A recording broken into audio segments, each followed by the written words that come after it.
तो mock test की series में हमारी ये 10वीं वीडियो है एंड आई होप आपको जितने भी एमसीक्यूज मिल रहे हैं या मॉक टेस्ट मिल रहे हैं आप वो प्रिपेयर कर रहे हैं, क्योंकि मुझे पता है कि टॉपिक आपने तैयार कर लिया कोई पर्टिकुलर, पर उसके क्वेश्चंस आप सॉल्व करने आ रहे नहीं कर आ रहे हैं, वो अलग बात हो जाती है।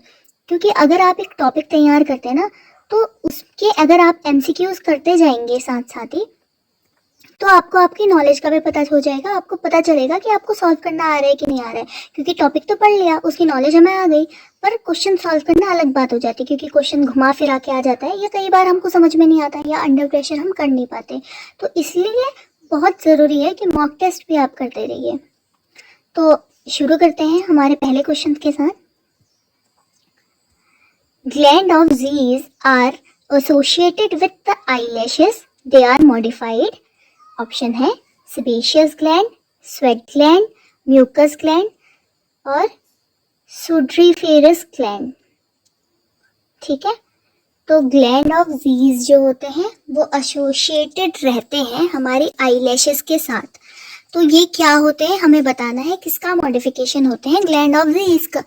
ठीक है, सेबेशियस ग्लैंड्स का या स्वेट ग्लैंड्स का, म्यूकस ग्लैंड का या सुड्रीफेरस ग्लैंड का। तो सही ऑप्शन क्या हो जाएगा?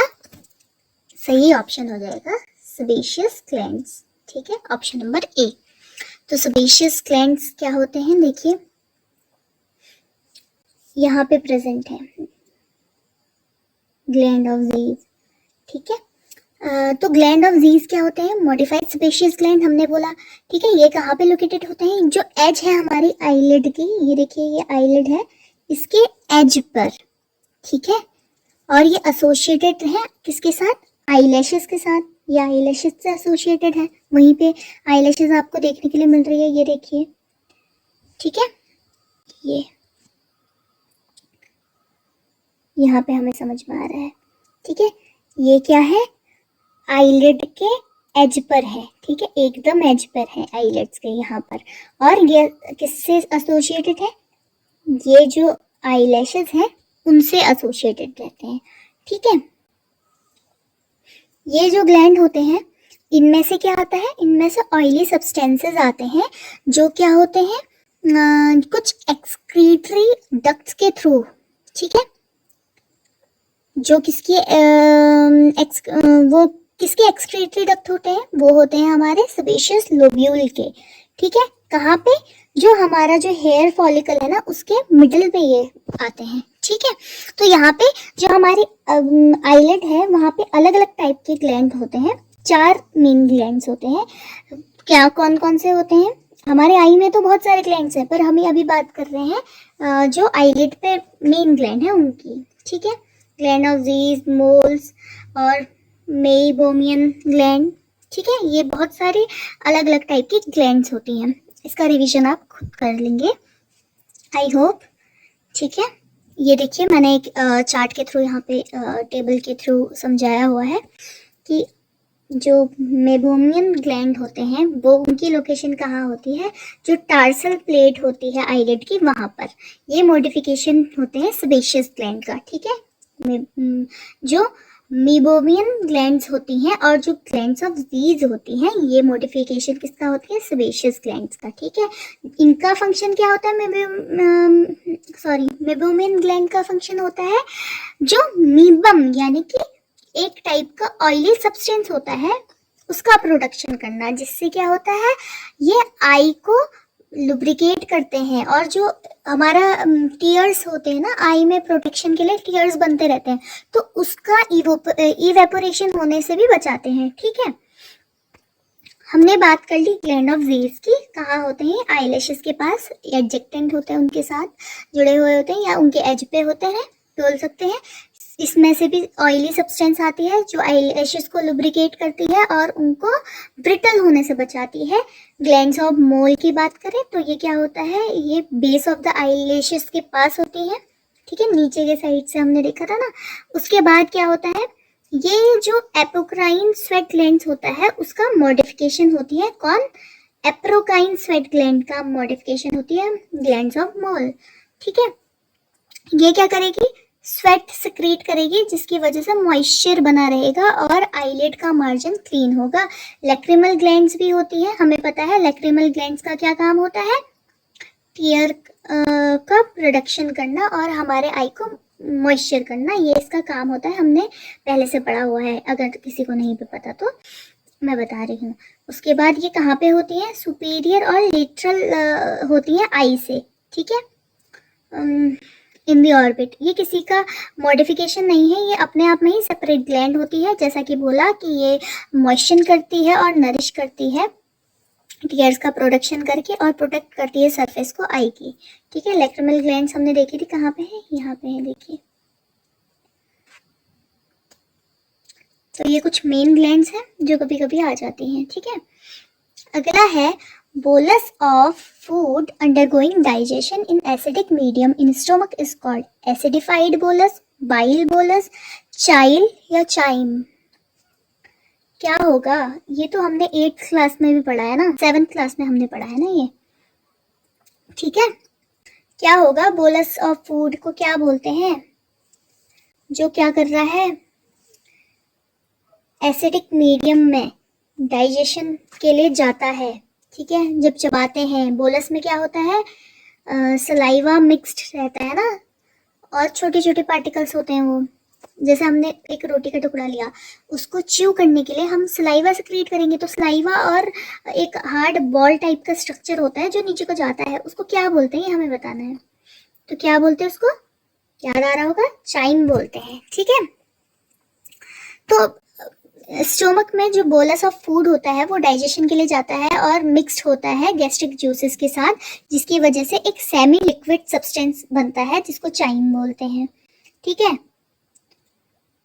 उसके बाद जो चाइम होता है, नहीं बताया, नहीं बताया, ठीक है बता देती हूँ कि जो चाइम होता है वो एसिडिक क्यों होता है, क्योंकि उसमें प्रेजेंस होती है HCl यानी हाइड्रोक्लोरिक एसिड की और अदर डाइजेस्टिव एंजाइम्स की, ठीक है। बोलस क्या है, एक बॉल लाइक स्ट्रक्चर होता है फूड का जो हम च्यू करके सलाइवा के साथ भेज रहे हैं, और ये आगे चलकर इस मतलब इसको और क्या बोलते हैं, इसको चाइम बोलते हैं, ठीक है। उसके बाद ग्रास स्नेक जिसको बोलते हैं ophiosaurus is a limbless lizard, a snake, a toy snake made up of glass, limbless amphibian। तो सबसे पहला तो हम यही हटा देंगे, ठीक है, क्योंकि ये बहुत ही बचकाना सा ऑप्शन इन्होंने लिया है, a toy snake made up of glass। देख के पता चल रहा है कि नहीं होगा, भले ही नाम ये है कि नहीं होगा, ठीक है। ग्लास स्नेक या ओफियोसॉरस क्या होता है, लिम्बलेस एम्फीबियन होता है, स्नेक होता है, लिम्बलेस लिजार्ड होता है। तो करेक्ट ऑप्शन क्या है इसका, लिम्बलेस लिजार्ड होता है ये, ठीक है। ये कहाँ पर पाए जाते हैं बताओ मैं आपको, ये जो होते हैं ये पाए जाते हैं नॉर्थ अमेरिका में,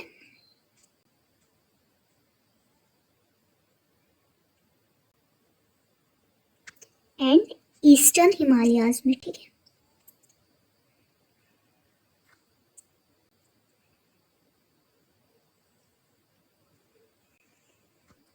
और ये क्या होते हैं, स्नेक नहीं होते हैं, स्नेक लाइक लिजार्ड होते हैं, क्योंकि ये लिम्बलेस लिजार्ड होते हैं, ठीक है।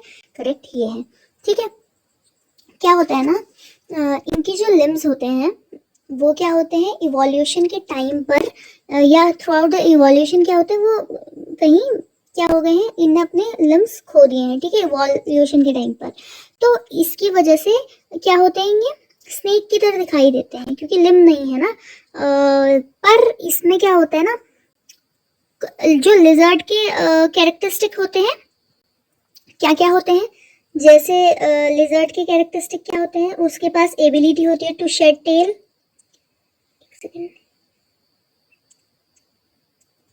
एबिलिटी टू शेड टेल्स, पता है ना, पूंछ टूट के बाहर आते हैं वो, टू शेड टेल्स हो गया। और क्या क्या होते हैं, डिफेंस मैकेनिज्म यूज करते हैं ना, ये जब कोई प्रेडेटर इनको पकड़ लेता है तो ये पूंछ छोड़ के भग जाते हैं वहीं से, ठीक है। तो ये एक डिफेंस मैकेनिज्म है। मूवेबल आईलेट्स होती हैं इनकी,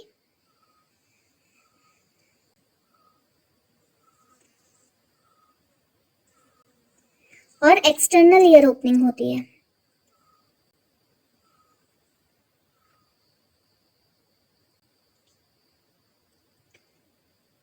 ये सारी चीजें क्या करती है, इसको इससे अलग करती है, लिजार्ड को स्नेक से अलग करती है। ठीक है, इन दोनों के बीच में डिफरेंस भी है ये।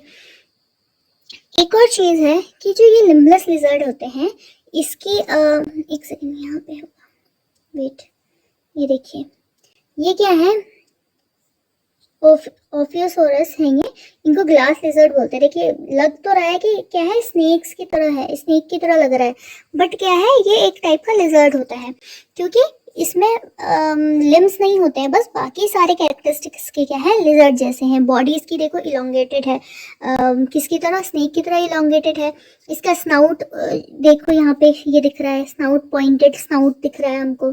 टेल जो है एक्सेप्शनली लॉन्ग टेल दिखाई दे रही है, बॉडी का 2/3 होगी ये। ठीक है, पूरी बॉडी का 2/3 लेंथ का यही होता है। और एक चीज और है, क्योंकि ये क्या करते हैं, जैसे ग्लास ब्रेक होता है वैसे ही अपने टेल को ब्रेक करके अलग कर देते हैं प्रीडेटर से बचने के लिए या अपने प्रे को कैच करने के लिए। ठीक है, और हमको अगर इसका क्लासिफिकेशन पूछे तो क्या है, क्लास हमें पता है रेप्टिलिया है। ठीक है, क्लास क्या होगी, रेप्टिलिया होगी। सब क्लास क्या होगी, क्या होगी, डायप्सिडा होगा। और क्या होता है, ऑर्डर, ऑर्डर किस ऑर्डर का है ये, जो लिजर्ड होते हैं वो किस में आते हैं, स्क्वामेटा। ठीक है, ये 3 चीज पता होनी चाहिए। उसके बाद हमने बात कर ली, इसको ग्लास लिजर्ड क्यों बोलते हैं, क्योंकि ग्लास की तरह ब्रेक करता है अपनी टेल को और दिखता किसकी तरह है, स्नेक की तरह। अगला है कि the form of energy used in respiration is chemical energy, electric energy, mechanical energy और रेडिएंट एनर्जी। बहुत इजी क्वेश्चन, आप सब बता सकते हैं। The form of energy used in respiration is chemical energy, electrical energy, mechanical energy और radiant energy. तो सही क्या है, सही हो जाएगा केमिकल एनर्जी। ठीक है, ऑप्शन नंबर ए, केमिकल एनर्जी। ठीक है, जो रेस्पिरेशन होती है हमें पता है क्या होता है, एयर, मतलब ऐसी प्रोसेस है जिसमें एयर, हमारे जो एनवायरनमेंट से एयर होती है वो मूव करती है into the body of an organism और फिर पहले बॉडी में करी, उसके बाद कहाँ, सेल्स और टिश्यूज में। फिर ये हेल्प करेगी जो सेल होंगे उनको जो भी बायोकेमिकल एक्टिविटीज होती है, ठीक है, उसको कैरी आउट करने के लिए। अब रेस्पिरेशन के टाइम पे जो केमिकल एनर्जी होती है ना, वो स्टोर्ड होती है किसमें, न्यूट्रिएंट्स में, जैसे कि ग्लूकोज हो गया। और फिर बाद में फिर क्या होती है, ये कन्वर्ट होती है किसमें, एटीपी में, जो क्या होता है सेल्स के द्वारा यूज होता है अलग अलग फंक्शंस में, हमको पता है। ठीक है, तो ये क्या है, केमिकल एनर्जी है। इलेक्ट्रिकल एनर्जी क्या होती है, करंट के थ्रू जनरेट होती है जो। ठीक है, तो पहला तो यही क्या हो जाएगा हमारा, बाहर हो जाना चाहिए था। फिर मैकेनिकल एनर्जी क्या होती है, ये होता है जो किसी ऑब्जेक्ट का काइनेटिक एनर्जी प्लस ऑब्जेक्ट की पोटेंशियल एनर्जी। ठीक है, उसके बाद रेडिएंट एनर्जी क्या होता है, जो इलेक्ट्रोमैग्नेटिक,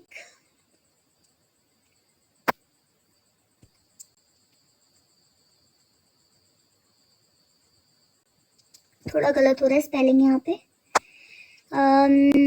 रेडिएशंस जो होती है ना वो प्रोड्यूस करती हैं। ठीक है, सॉरी, इलेक्ट्रोमैग्नेटिक रेडिएशन प्रोड्यूस करती है। तो ये भी ऐसे ही हमें देख के पता चल जाना चाहिए था, वैसे तो पता ही होना चाहिए, नहीं तो आप क्या कर सकते हैं, थोड़ा लॉजिकल वे में या रीजनिंग करके इसको कर सॉल्व कर सकते हैं। उसके बाद है the heart of man is cardiogenic, digenic, neurogenic और मायोजेनिक। बहुत इजी, ये भी हमारे पास क्वेश्चन, कार्डियोजेनिक होता है, डाइजेनिक होता है, न्यूरोजेनिक होता है या मायोजेनिक होता है।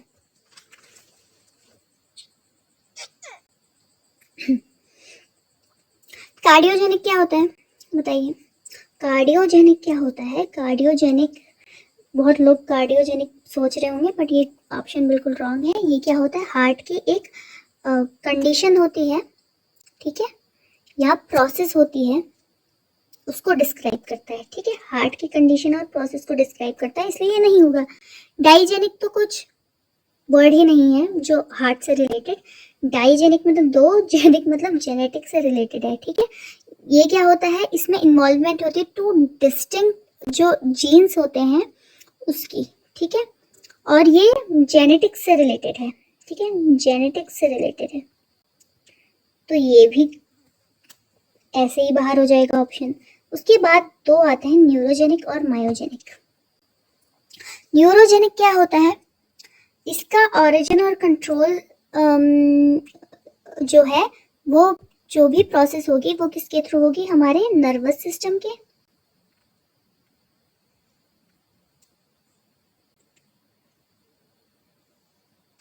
ठीक है। न्यूरोजेनिक हार्ट क्या करेगा, रिलाई करता है नर्व इम्पल्स में या नर्वस सिस्टम में, जिससे क्या होगा वो इनिशिएट करेगा कॉन्ट्रैक्शन को, जो ह्यूमन के केस में नहीं होता है, ठीक है, ये हमारा ऑप्शन नहीं है, ठीक है। क्यों नहीं होता है, क्योंकि हमारा हार्ट क्या है, मायोजेनिक। मायोजेनिक यानी कि हार्ट क्या होगा, ओन इलेक्ट्रिकल इम्पल्स जनरेट करेगा, क्या करेगा, जनरेट करेगा ओन इलेक्ट्रिक इम्पल्सेस, ठीक है। इसका मतलब क्या हुआ, या रिदम्स भी, ठीक है, इसका मतलब क्या हुआ, रिदम्स या क्या, इलेक्ट्रिक इम्पल्स खुद जनरेट कर रहा है। हार्ट की मसल्स क्या होती है, मायोकार्डियम की होती हैं, ठीक है, ये क्या करती है, इनिशिएट करती हैं और कंट्रोल करती हैं अपने खुद के जो कॉन्ट्रैक्शन होते हैं उसको, बिना किसी एक्सटर्नल नर्वस इनपुट के, ठीक है। तो इसलिए हमारा ऑप्शन क्या होगा, मायोजेनिक। न्यूरोजेनिक कौन होते हैं, न्यूरोजेनिक होते हैं कुछ हो सकते हैं ऑर्थोपॉड्स होंगे, जैसे कि इंसेक्ट होगा या क्रस्टेशियंस हो गया। अगला है, which of the following organ has papillary muscles, eyes, heart, memory gland और किडनी। पेपिलरी मसल्स इनमें से किसके पास होती है, आईज, हार्ट, मेमोरी ग्लैंड और किडनी। तो करेक्ट ऑप्शन क्या हो जाएगा, पेपिलरी ग्लैंड किसके, सॉरी पेपिलरी मसल्स किसके पास होती हैं, हार्ट के पास, ठीक है, हार्ट में होती हैं। देखो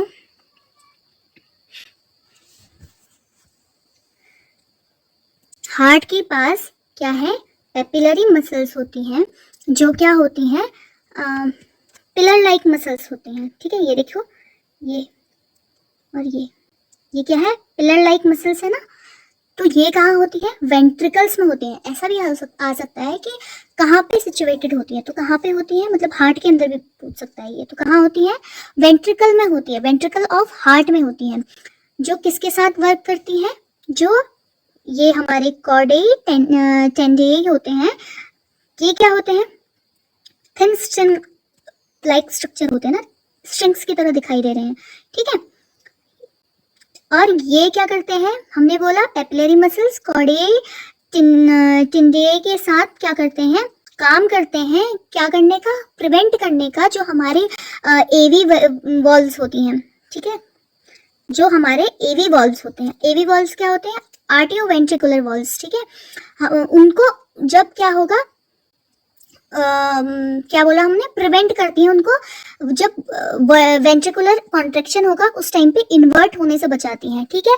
हमें पता है जब हमारा हार्ट कॉन्ट्रैक्ट करता है तो जो पेपिलरी मसल्स होती है वो पुल करती हैं इन स्ट्रिंग्स को, ठीक है, ये पेपिलरी मसल्स इनको पुल करेंगी, नीचे के अपनी तरफ को पुल करेंगी, ठीक है, खींचेंगी उनको, और क्या करेंगी, ये जो स्ट्रिंग्स होंगी उसको खींचने से जो एवी होगा, आर्टियो वेंट्रिकुलर वॉल्व्स होंगी, वो क्या होंगी, जो बंद होंगी, ठीक है, जिसकी वजह से क्या होगा, ये फ्लिप करेंगी, सॉरी पीछे की तरफ फ्लिप करने से बचेंगी, जिसकी वजह से जो ब्लड का फ्लो होगा वो बैकवर्ड सिर्फ आर्टिया में नहीं आएगा, ठीक है, बचाएंगी ये उसको ये करने से।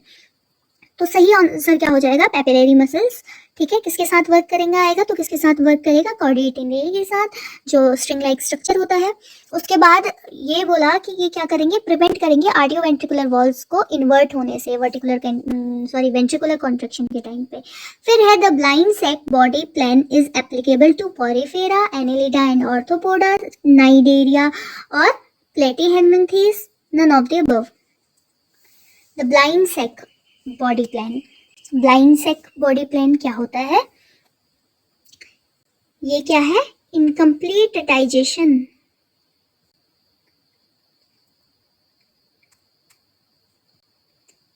Incomplete digestive system.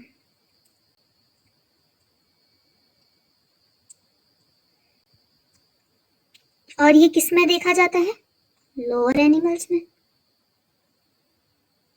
ठीक है, लोअर ऑर्डर्स में होता है ये।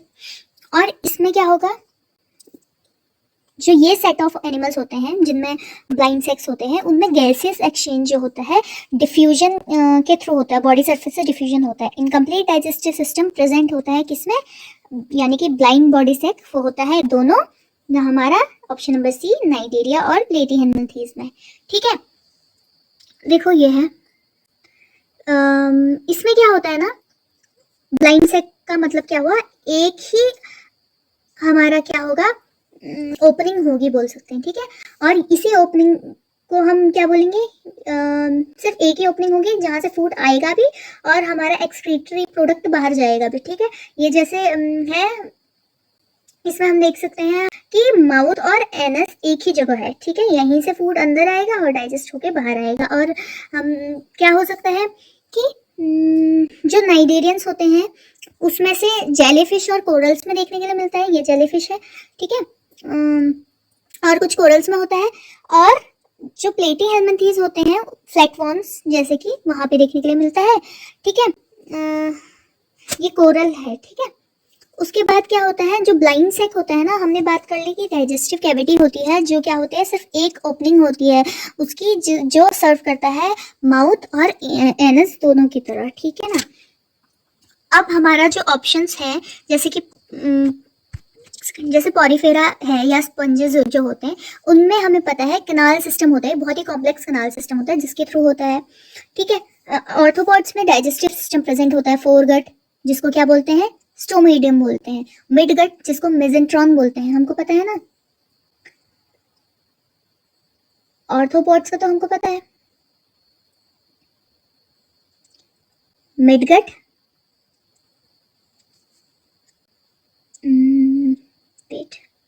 फोरगट, मिडगट और हिंडगट। ठीक है, और ये भी इसको क्या बोलते हैं, फोरगट को क्या बोलते हैं, स्टोमोडियम। मिडगट को क्या बोलते हैं, मेसेंट्रॉन। और हिंडगट को क्या बोलते हैं, फ्रक्टोडियम। ठीक है, ठीक है ना, ये हमें पता होना चाहिए।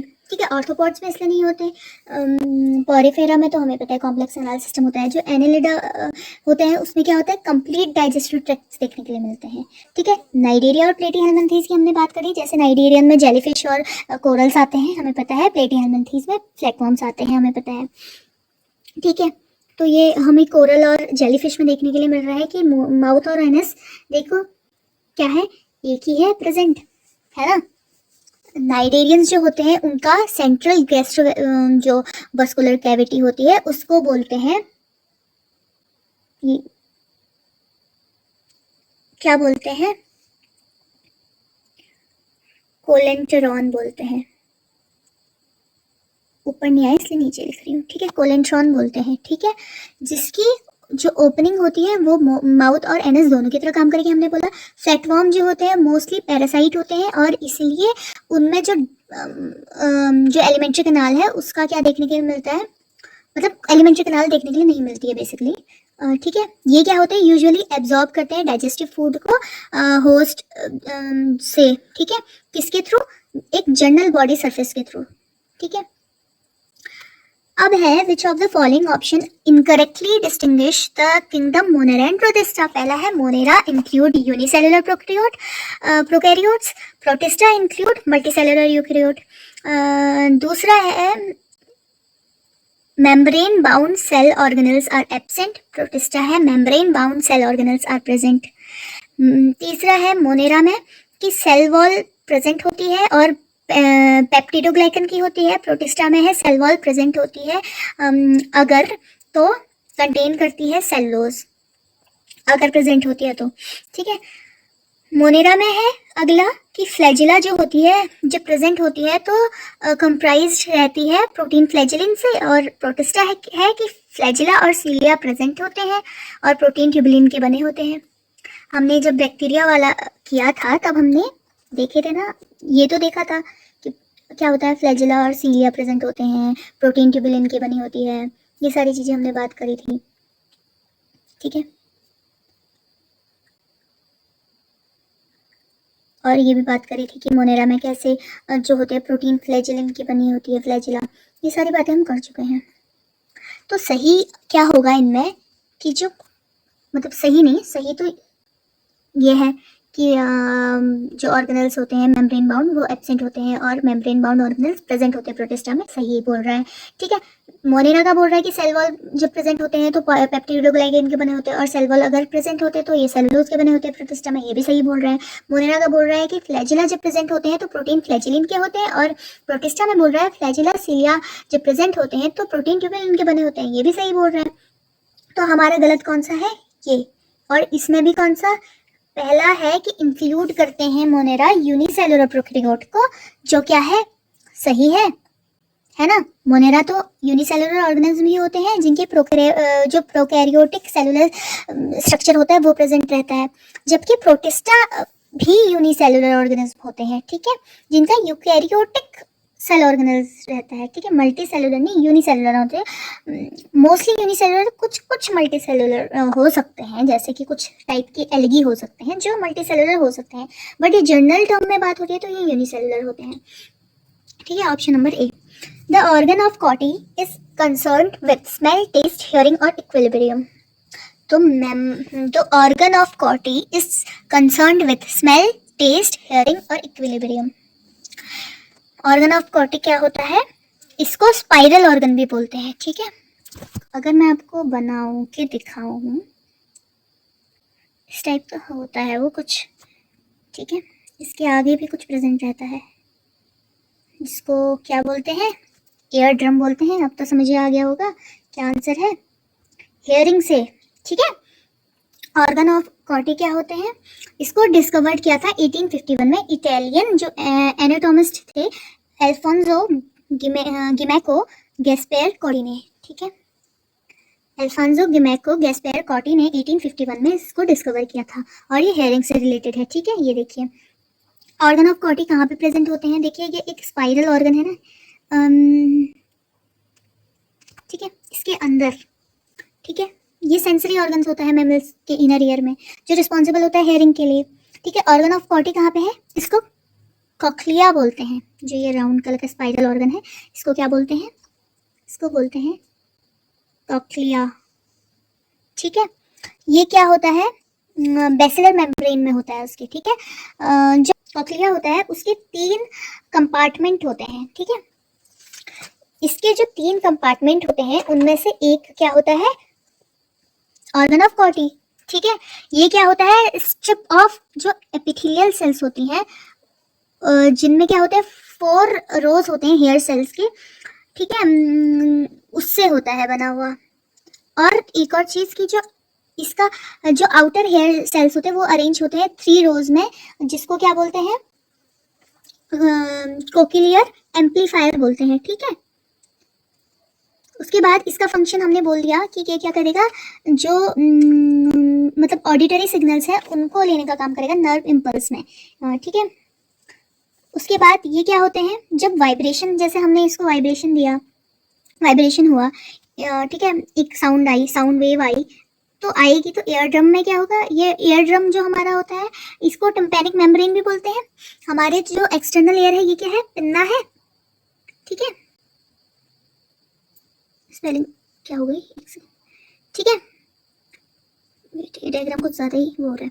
ये देखिए, ये जो राउंड वाला हमने बोला ये स्पाइरल है, ये ऑर्गन ऑफ कॉटी इसी के अंदर होता है, ठीक है। ये क्या होता है, ये होता है कॉक्लियर, कॉक्लिया होता है, ये बोनी कॉक्लियर वॉल है, ये हमारा हम अंदर देख रहे हैं, ठीक है। ये स्ट्रिप ऑफ एपिथेलियल सेल्स जो इसमें 4 रोज होते हैं हेयर सेल्स की, उससे होता है, ठीक है, उसकी सरफेस से, ठीक है। इसमें 3 कंपार्टमेंट होते हैं, इसी के पीछे स्पाइरल गैंग्लियन देखने के लिए मिल रहा है, ठीक है। यहाँ पे ऑर्गन ऑफ कॉटी है, ठीक है ना।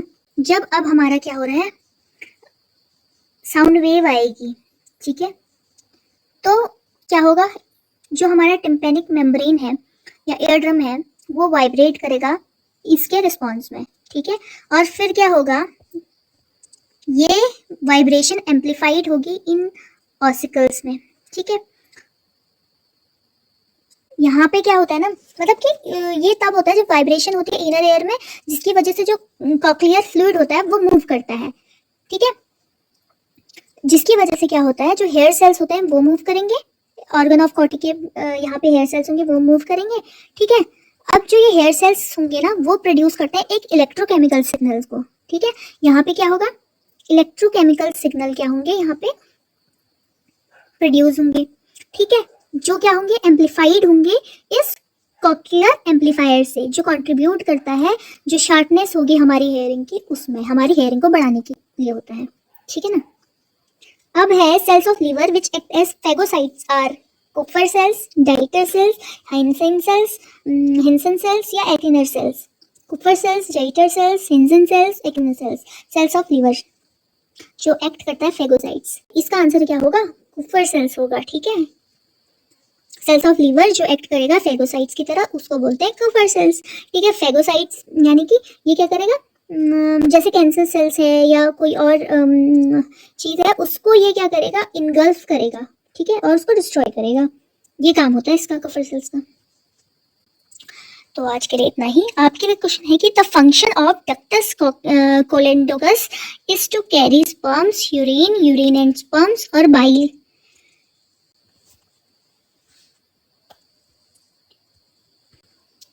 आप इसके आंसर कमेंट बॉक्स में डाल सकते हैं।